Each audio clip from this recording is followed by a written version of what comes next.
video, I'm going to show you how to teach text structures to help students understand nonfiction texts more easily and remember more of what they read. First of all, what are text structures?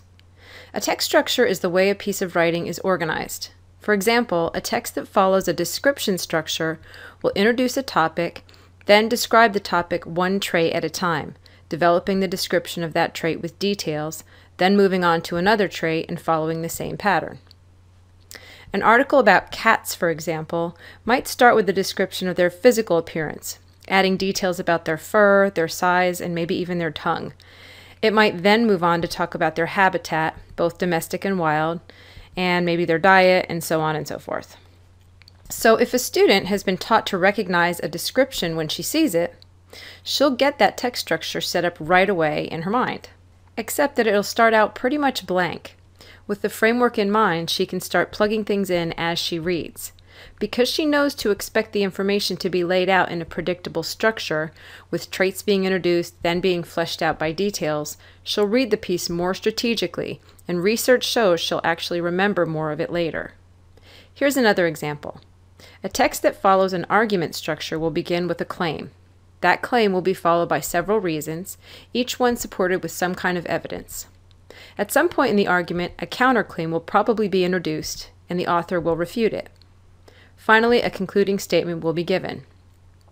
Again, if our student can be taught to recognize when she's reading a text structured like an argument, her brain will be primed to seek out the claim.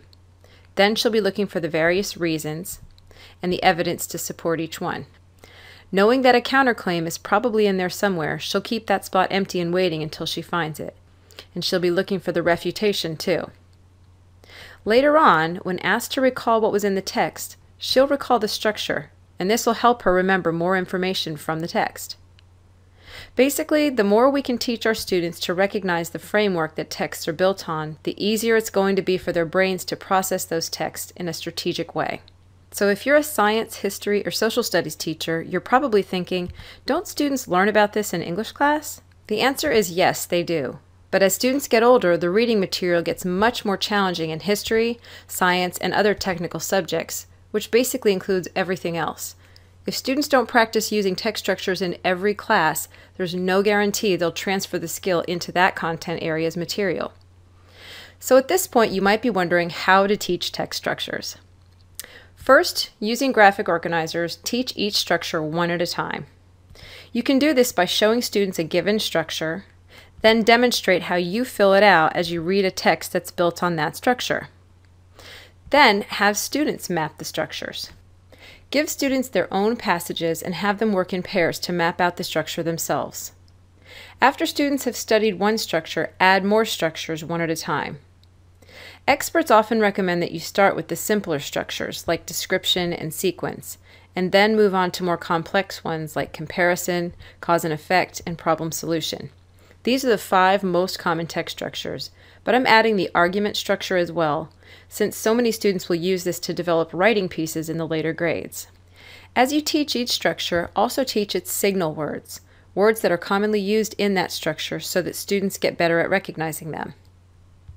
Charts like this one provide lists of signal words for each structure.